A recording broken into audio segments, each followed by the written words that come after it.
現代の組織では成果を追うあまり正しさが後回しにされることがあります。著者ロバート・チェスナットさんは言います。倫理はブレーキではなく信頼を動かすエンジンだと。エア文部で実際に起きたトラブルの際、彼らは隠すのではなく公表することを選びました。それが信頼を守る最善の決断だったのです。誠実な組織文化は偶然には生まれません。日々の仕組みとリーダーの姿勢で正しい行動を選びやすくする環境を作ることが大切です。誠実であることは損をすることではありません。むしろ信頼を築く最も強い戦略なのです。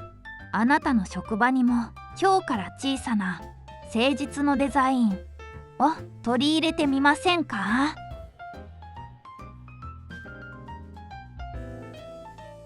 この本を読むとあなたの仕事と正しさの向き合い方が変わります。タイトルは組織は倫理をないがしろにする。著者はロバート・チェスナットさん。ジャンルはビジネス、経営、そして組織の倫理についての本です。この本は誠実さと成果は本当に両立できるのかというテーマを深く掘り下げています。会社での不正や隠蔽がニュースになるたび、なぜこんなことが起きるのかと感じた人も多いでしょう。その答えを著者はシリコンバレー企業での経験から語ります。例えば、社員一人一人が正しいことをする勇気を持てるようにするには、トップの言葉や制度だけでは足りません。組織の文化そのものに誠実さをデザインする必要があるのです。この動画では本書の要点を3つに分けて紹介します。1つ目は組織が倫理を失う理由。2つ目は誠実な文化を作る仕組み。そして3つ目はリーダーに求められる姿勢。あなたの職場でもチームでも正しい行動を選びやすくするヒントがきっと見つかります。では早速見ていきましょう。本書の概要。この本のテーマは誠実さをどうやって組織の力に変えるかです。著者のロバート・チェスナットさんは元エア文部の法務責任者。彼は世界中の社員が共通の価値観で行動できるようにする仕組みを作りました。この経験をもとに倫理はルールではなく組織文化として育てるものだと語ります。本書は大きく3つのパートで構成されています。第1部ではなぜ組織は倫理を軽視してしまうのかを分析します。人は上司や利益の圧力の中で知らず知らずのうちに正しさを見失うことがあるのです。第2部では誠実さを組織に根付かせる仕組みについて紹介します。単なる道徳教育ではなく制度や評価の中に正しい行動を選びやすい環境を作ることが重要だと説きます。第3部ではリーダーの責任と勇気について語られています。リーダーが自分の失敗を認める姿勢を見せることでチーム全体が安心して声を上げられるようになるのです。この本を読むことで誠実さは単なる理想ではなく組織の力を高める戦略でもあることがわかります。そしてどんな立場の人でも日々の判断の中で正しい選択を積み重ねることができるのだと教えてくれます。例えるなら倫理は会社の体温のようなものです。冷たくなれば人の心も動かなくなり、温かさがあれば信頼が生まれます。本書はその体温をどう守るかを教えてくれる一冊です。重要な3つのポイント。1、組織が倫理を失う理由。本書の最初の大きなテーマは、なぜ組織は倫理をないがしろにしてしまうのかということです。著者は、悪い行動の多くは悪意からではなく沈黙から生まれると語ります。つまり、誰も声を上げないうちに小さな不正が積み重なっていくのです。例えば会議で上司が明らかに間違った判断をしても部下が指摘すると評価が下がるかもと思って黙ってしまう。そんな空気が続くと組織の中で正しいことを言う人が減っていきます。著者はこの状態をサイレントオーガニゼーションと呼びます。外から見ると順調そうでも内側では誠実さが失われていく危険なサインです。また成果主義が強すぎると数字のためなら多少のズルは仕方ないという空気も生まれます。このような環境を防ぐためにはトップがまず倫理を語ることが大切です。著者は言います。倫理とは行動のブレーキではなく信頼を作るエンジンだ。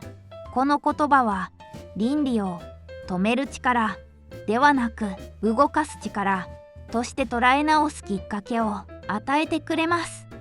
例えるなら倫理は車のハンドルのようなものです。どんなに速いエンジンでもハンドルがなければ正しい方向に進めません。組織にとっても同じで方向を示すのが倫理の役割なのです。重要な3つのポイント。2、誠実な文化を作る仕組み。著者のロバート・チェスナットさんは誠実さは偶然には生まれないと言います。つまり倫理的な行動は文化として設計しなければ根付かないということです。本書ではエア文部で実際に行われた誠実さをデザインする仕組みが紹介されています。例えば新入社員の研修で最初に学ぶのは会社の成功より正しいことを選ぶ勇気だそうです。そして社内で問題を見つけた人が安心して声を上げられるオープンドア制度を設けました。これは上司を飛び越えてでも意見を伝えられる仕組みです。さらに倫理コードオブエシックスを形式的な文書にせず社員が体験を共有できるストーリーとして語り合う工夫もされています。例えばもしあなたが顧客のデータを見つけたらどう行動するという問いを出しチームで話し合うワークショップを行うのです。著者は言います。文化とはあなたがいない時に人々がどう行動するかで決まる。この言葉はルールよりも雰囲気が人を動かすことを示しています。例えるなら誠実な文化は空気清浄機のようなものです。汚れた空気をそのままにせず常にきれいに保つ努力を続ける。それが健全な組織を支える土台になるのです。重要な3つのポイント。3、リーダーに求められる姿勢。本書の第3の柱はリーダーがどう行動するかで組織の倫理は決まるという考えです。著者はリーダーこそが誠実さの見本でなければならないと訴えます。例えばエア文部で実際に起きたトラブルの時、経営陣は隠すよりもすぐに公表することを選びました。その理由は誠実さは信頼のコストではなく信頼の投資だからです。一時的に批判を受けても正直な姿勢が長期的な信頼を生むと考えたのです。またリーダーは完璧であることよりも正直であることを重視すべきだと語られています。自分の失敗を認めるリーダーの姿を見て部下も間違えてもいい、正そうとすればいいと感じられる。この安心感が誠実な文化を広げる大きな力になります。著者はこう言います。リーダーが沈黙すると組織の良心も沈黙する。だからこそ問題が起きた時に最初に声を上げるのはリーダーであるべきだと説くのです。例えるならリーダーは灯台のような存在です。嵐の中でも光を放ち周りの人が進むべき方向を見失わないように導く、その光こそが倫理という組織の羅針盤を支えるのです。印象的なエピソードや引用。本書で特に印象に残るのはエア文部で実際に起きた誠実さを試される事件です。ある日、宿泊者の個人情報が誤って外部に漏れるというトラブルが起きました。会社にとっては大きなダメージになる可能性があり、社内でも公表すべきか隠して修正すべきかで意見が分かれたといいます。その時、著者のロバート・チェスナットさんはこう言いました。私たちは正しいことをするという約束で成り立っている誠実さを失えば、エア文部という名前の意味がなくなる。この言葉に背中を押され、経営陣はすぐに問題を公表し、誠実な対応を貫きました。一時的に批判を受けたものの、ユーザーからは正直な会社だという評価が広がりました。この出来事は倫理を守るルールではなく、信頼を作る力として見直すきっかけになりました。誠実であることは時に勇気が必要です。しかし、その勇気を示すのがリーダーであり、組織全体の文化を支える柱になるのです。また、著者は印象的な一文を残しています。倫理とは、他人が見ていない時に何をするかで決まる。これは、誰かに監視されているから正直でいるのではなく、自分自身の中にある正しさの基準に従うことが本当の倫理だという意味です。例えるなら、倫理とは夜空に浮かぶ星のようなもの。雲に隠れて見えなくても、確かにそこにあって進むべき方向を示してくれる。この本を読むと、そんな見えない光を信じる勇気が生まれます。実生活での生かし方。この本の内容はビジネスだけでなく、私たちの毎日の生活にも深く関わっています。著者のロバート・チェスナットさんが語る誠実さをデザインするという考え方は、職場や学校、家族との関係などあらゆる場面で役立つのです。例えば、職場で間違いを見つけた時、波風を立てたくないと思って黙ってしまうことはありませんか？本書はそうした時こそ正しいことを言う勇気を持つべきだと教えてくれます。たとえ小さな声でも、誠実な行動は周りの人に安心感を与え、信頼の輪を広げていくのです。また、家庭や友人関係でも同じです。相手に合わせて本音を隠すよりも、正直に話す勇気が関係を深める鍵になります。著者は言います。誠実さとは、相手を思いやる最もシンプルな形だ。つまり、相手を大切に思うからこそ、正直であろうとする気持ちが生まれるのです。そして、もう一つの教えは、仕組みで誠実さを守ること。例えば、自分の行動を振り返る時間を一日の終わりに数分だけ作る。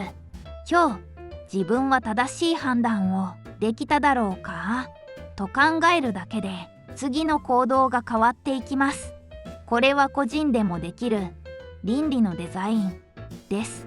例えるなら、誠実さは筋肉のようなものです。一度鍛えたら終わりではなく、毎日の小さな選択で少しずつ強くなっていく。